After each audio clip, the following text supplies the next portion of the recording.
Welcome to the Brandon Market Podcast, the show for short-term rental owners who want to turn their listings into legacies. I'm your host, Allie Haney, owner and co-host of multiple properties and founder of Brandon Market, where we help Airbnb hosts and short-term rental investors build intentional brands, smart marketing systems, and guest experiences that actually move the needle. Each week, I share practical strategies, real-life stories, and behind-the-scenes insights to help you attract the right guests, increase bookings, and run your rental like a business, so you too can be the best in your brand and your market. Let's dive in.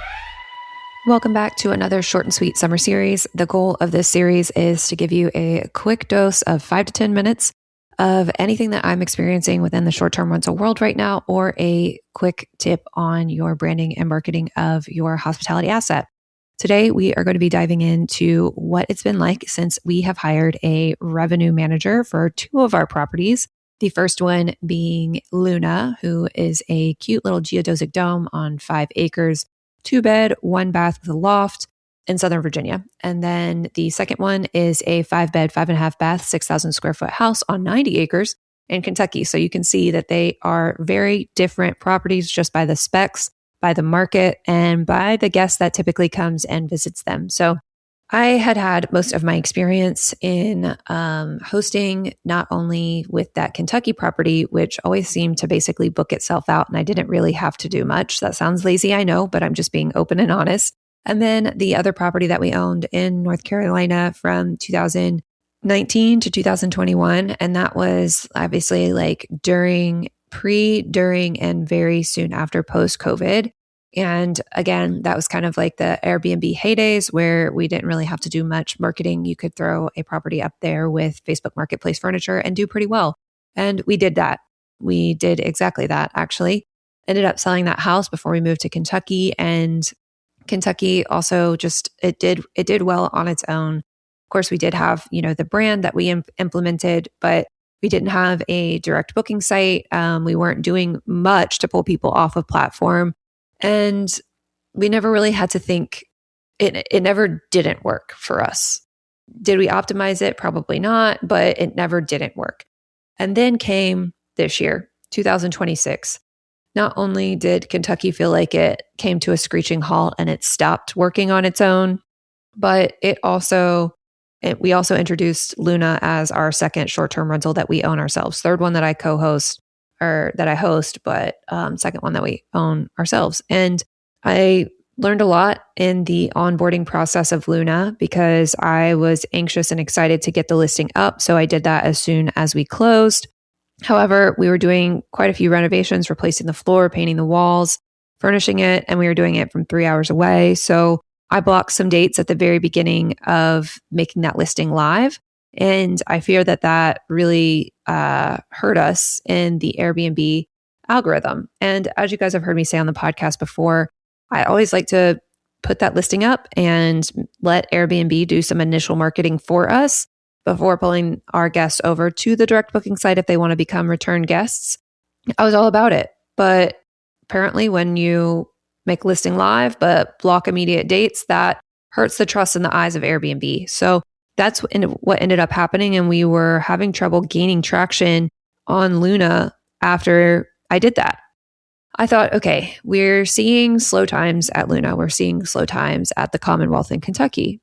I think it's time for me to have to go outside of myself and enlist the help of professionals and people that can be on top of this 24/7. They are the ones that one of their only job is to optimize the revenue, optimize the nightly rate, optimize the occupancy.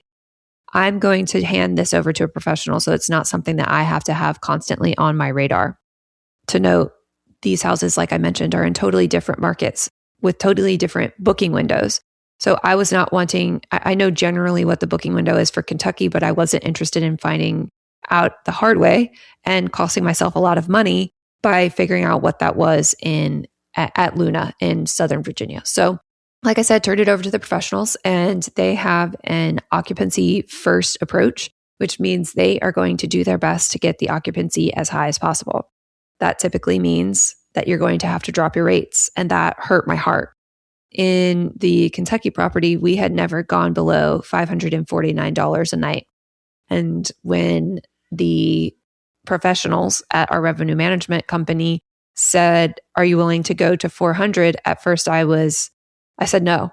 I wasn't even just skeptical. I outright told I refused because I knew that it could book at 549 on a weekday, and I didn't believe that we needed to flex at all in that. I thought maybe it was the listing photos, or maybe it was the listing description, or what something else. It couldn't be the pricing, because the pricing had worked since we made the listing live in 2022. And certainly I'm not going to go 4 years later after having hundreds of 5-star reviews and backtracking to $400 a night. It felt counterintuitive, but yet here we were. I was still having the occupancy problem. Eventually, I did cave and went down to $400 a night, and we have seen some uptick in action on the Airbnb listing since then. And I'm grateful for that, but it's still not where it was in terms of occupancy like it has been in the past. And so I'm just curious to try and figure out what the difference in traveling behaviors are in this year versus in the past. We've seen actually like longer stays than we normally have at the Kentucky house. We typically see a 3 to 4 night booking on weekends, and we have float a couple of empty nights there during the week.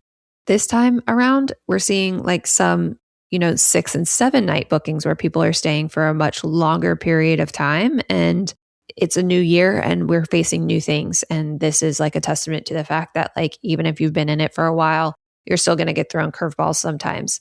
So that's what we're facing now.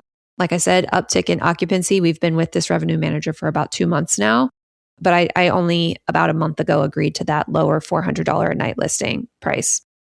With Luna, it was almost immediate increase in occupancy. Like as soon as we hired the property manager, we got a 7-night booking, and that was like the best guest ever. It was a woman and her dog, and they just stayed there for a week and chilled.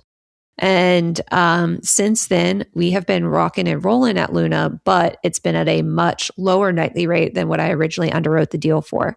So I knew what the previous owners were getting for the property because we actually rented the property on Airbnb and stayed in it prior to purchasing the property. And we paid, I believe it was around $240 a night.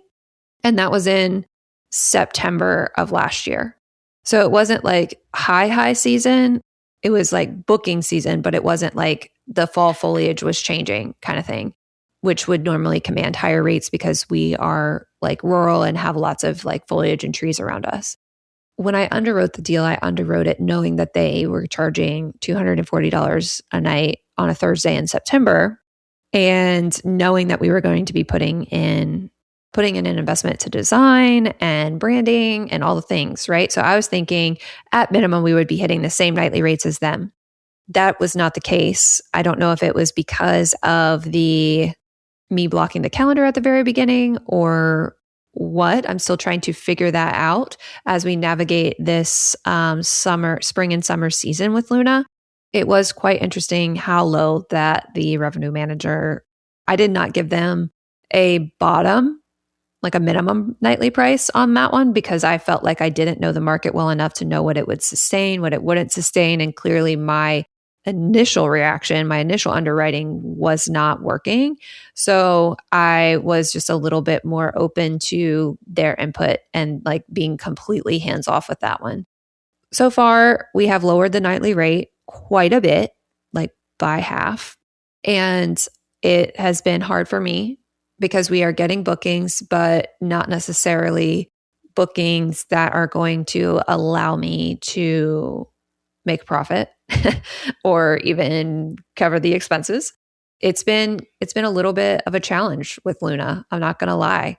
The bookings range from anywhere from one night, which after a terrible, terrible occurrence at the North Carolina house deep in the heart of COVID times, where a couple of Marines, and by a couple I mean 40, came to our house and threw a raging party because they couldn't do so in the barracks, I like excommunicated the thought of having a one-night booking. I have come around to it because I knew us being me, Caleb, and the kids went to Luna for one night and we were great guests. So I don't want to, filter out all of the one-night guests saying that they're all going to be bad. But we have had a couple of one-night guests, and they almost inevitably always leave the house in worse condition than people that stay 2 or 3 nights. So I'm not totally sold on having the one-night guests and having that be a strategy that we use forever. But if this occupancy first model leads us to that higher nightly rate eventually, then I am, like I said, open to their strategies and processes. With that being said, like I said, our occupancy at Luna for the month of June was pretty darn high, at least in comparison to our previous months. It went from about 20 to 70-ish%. So it is crazy, the transition in occupancy. Granted, that didn't relay a ton of difference in revenue, which is what I'm struggling with. So with that being said, it's still a learning curve. I'm trying to be open, honest, and transparent as we go through this because I feel like we're not the only ones. It seems like it's pretty industry across the industry that people are struggling with bookings this year in 2026 more so than they have in the past. I want you to know that you're not alone. If you have more revenue management questions, I'm certainly not an expert, as you can probably tell that I fumbled through this episode, but I'm happy to at least share my experience and be open, honest, and candid with you about it. So please feel free to shoot me a DM at brandandmarket.co on Instagram, and we can chat through some revenue management things. Cheers to being the best in your brand and your market across state lines and across seasons. Can't wait to talk to you again next week. Take care, y'all. You just completed another episode of the Brand and Market Podcast. If you found this helpful, please rate, review, and subscribe to help others find this show and so that you never miss an episode. Don't forget to take a look at the show notes for all the resources mentioned today. See you next Wednesday, and as always, I'm here cheering you on as you build your dream brand and business.